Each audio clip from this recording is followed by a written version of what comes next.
The Assembly will hear an address by His Excellency Philip Edward Davis, Prime Minister and Minister for Finance of the Commonwealth of the Bahamas. I request protocol to escort His Excellency and invite him to address the Assembly.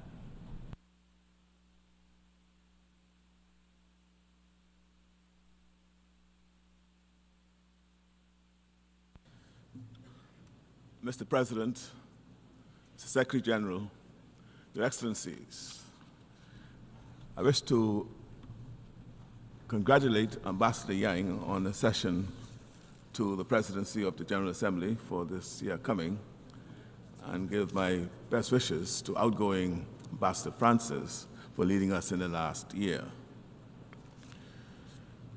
Over the past 3 years, the Bahamas has been pleading with member states to engage in urgent action in respect of climate change. Along with other small island developing states, we have highlighted our vulnerabilities and our predicament. We have told you what we know, shared our experiences from the front line, described what we are doing to address the various issues, and warned how our yesterdays are becoming your tomorrows. There's been some welcome progress, but it falls far, far short of what is needed. And now we all have to live with the reality of a climate crisis that has pushed our planet past the critical threshold of 1.5 degrees Celsius for an entire year. At this very moment, the new harsh reality manifests in hurricanes and heat, fire and floods. Member states can somehow quickly find eye-watering sums of money for bullets and bombs, but only rattle small change in their pockets when it comes to financing the costs of loss and damage, repair and recovery, so desperately needed to adapt to the new climate reality. Why? Why do members persist in ignoring the biggest threat of our lives? The easy answer would be to say that you just don't care. But I cannot accept that. To do so would be to accept a view of humanity which is at odds with my faith and lived experience of humanity. But we in the Bahamas clearly see that lack of determined, committed action as a series of misguided short-term choices and priorities. We can choose differently. We can choose better. We can act to address real, consequential priorities that are already impacting the lives of every single one of us and will continue to impact the lives of our children and their grandchildren for generations to come. The irony is that generations before us did not have an established forum such as this, a place to come together as a whole world to work together for the common good. The genocidal crisis of the Second World War gave birth to the United Nations, and the ensuing wars of independence and regional conflicts means that we have in place the structure for real, effective action. And so today, as the Bahamas celebrates 51 years of membership of the United Nations, we offer our service to the international community as we bid for non-permanent membership of the Security Council for the term 2032-2033. We do so because the present crisis of today, the looming crisis of tomorrow, requires even greater degrees of ingenuity, effort, multilateral cooperation, and sacrifice than the world needed in the aftermath of the Second World War. We understand well that the Council's mandate to maintain international peace and security goes far beyond the mere absence of war. But we also know that from where we stand, on the front line of the impact of climate change on humanity, that the mandate to cooperate in solving international problems, now more than ever, requires us to stand up and step forward. We do so to amplify the voices of small island developing states. We do so because the voices of small island developing states are the harbingers of what lies in store for all of us.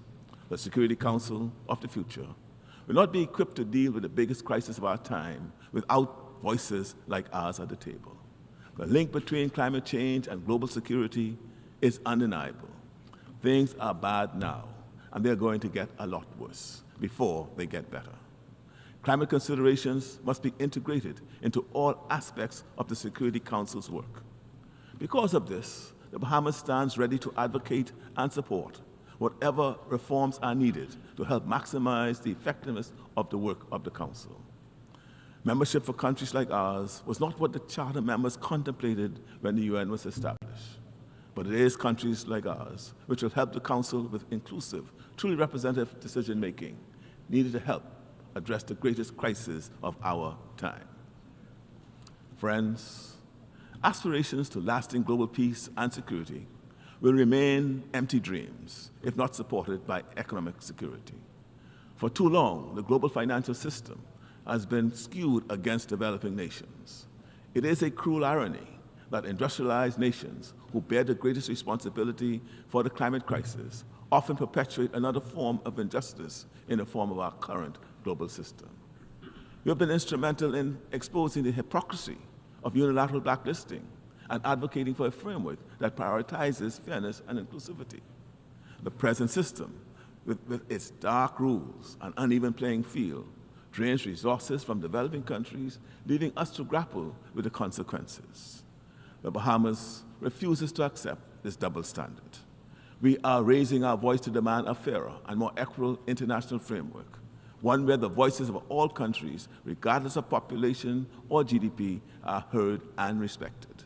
The Bahamas will continue to be a leading voice in championing this issue for as long as we need to do so, no matter how lonely or how long the journey may take. Even among small island developing states, the Bahamas is uniquely vulnerable. We are not waiting for solutions. We are creating them. We have created a National Youth Guard, empowering our young people to become environmental champions because we know that future generations will have an enormous burden to shoulder. We are embracing innovation, particularly in the realm of ocean technology, to find solutions to the climate crisis. The Bahamas may be small in size, but we are not short on ambition or ingenuity. We have said it before, but we can never say it often enough. Countries like the Bahamas contribute so little to the problems of the world, and yet we are among the first and greatest affected. Over 40% of my country's national debt is as a direct result of the impacts of climate change. Locked as we are into an annual cycle of severe hurricanes, repair and rebuild, how can we fulfill the reasonable aspirations of our people for national development? We need to stop thinking of climate change merely as an environmental threat. It is a threat multiplier, exacerbating existing tensions, creating new ones, and undermining the very foundations of global security. If we think we have refugee challenges now, do we really want to wait until millions are forced to cross borders just to survive? As resources become scarcer, as livelihoods are lost, the potential for conflict, for instability, and mass migration becomes inevitable. And so we ask you to take note of your own self-interest.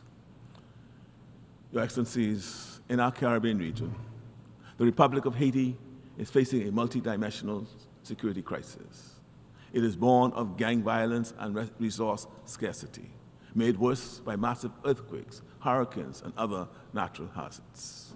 In accordance with UNSC Resolution 2966, passed in 2023, and in coordination with the government of Haiti, member states are contributing to a multinational security support mission. The Bahamas government is strongly of the view that any mission in Haiti ought to be Haitian-led and aim to build the capacity of the Haitian National Police to counter gangs and improve security conditions. The Bahamas reiterates the importance of continued and sustained financial support from donor countries to ensure that UN Trust Fund is able to fund the MSSM operations now and in the future. The CARICOM region in and of itself cannot do it alone, and so we urge you to take note of this important aspect of the MSSM mission. Looking beyond our region, in 2024, the Bahamas has looked to South-South cooperation to fill the gaps in development support. We continue to be active participants in CARICOM. We value the support of the Commonwealth and the solidarity between Caribbean and Pacific Commonwealth states, and look forward to meeting this year in Samoa. We value the deepening relationship between CARICOM and the African region. We see renewed value in the Group of 77 and a non-aligned movement. Our concerted efforts to collectively focus on climate reparations have resulted in new pathways to climate justice at the International Tribunal for the Law of the Sea and at the International Court of Justice. We remain determined to protect and preserve our climate and our precious biodiversity through the progressive development of international law. COP29 must be a turning point. It is estimated that by 2050, climate-related damage is projected to rise to an almost unimaginable $38 trillion per year. My friends, in some respects, it is already too late. Where we are is not good enough, but there's still time just enough if we act and act now. Let's revitalize the stalled negotiations on a new collective quantified goal on climate finance. We cannot afford another year of inaction. Developed nations must step up, not just with words, but with enforceable, concrete commitments that reflect the scale and urgency of the crisis. While global military expenditure soared to an unprecedented $2.4 trillion last year, the Loss and Damage Fund, painstakingly established at COP28, has secured a mere $800 in pledges. This is a drop in the ocean compared to the trillions needed to address the escalating costs of the negative impacts of climate change. This is not just an issue of funding, it is fundamentally an issue of sustainability and survival. Without it, peace and security mean nothing. The Loss and Damage Fund must be fully operationalized. This is about responsibility, accountability, and building a future where those who have polluted the most contribute the most to cleaning up the mess. The rise in global temperatures of more than 1.5 degrees Celsius this past year has put us in a new reality. But we must do more than roll the dice. Real effort, serious action, tangible progress. These are the only paths to sustainable solutions. And the same truths remain. We must prioritize energy solutions around sources of renewable energy. Redirecting the vast subsidies given to the fossil fuel industry towards renewable energy and climate adaptation and mitigation would be a powerful start. We must reform the global financial institutions and systems. We need multilateral development banks that are fit for purpose, providing accessible finance and prioritizing climate-resilient investments. We must continue to work to strengthen international cooperation. We need a renewed commitment to collective multilateral action. But friends, within this global emergency, we also see a glimmer of hope. The 1.5 degrees Celsius threshold cannot be an endpoint, but a turning point, an opportunity to reject complacency and chart a new course, one grounded in innovation, collaboration, and a resolute commitment to a just and sustainable future. We're not asking for a handout, but for a hand up. Even the strongest swimmers drowns if left alone in a raging sea. I'll be remiss if I had to leave this podium without joining my sister, Prime Minister of Barbados, in calling and renewing my call for the removal of the blockade in Cuba. It is hurting the people of Cuba, and though it is said that the blockade is against Cuba, it is the people in Cuba who suffers daily. It has not worked. It's been in place now for how many years? Over 70 years. So why should it still remain? And we call upon all of us here present to seek to persuade those who have the blockade to remove it and move it as soon as possible. Thank you for listening.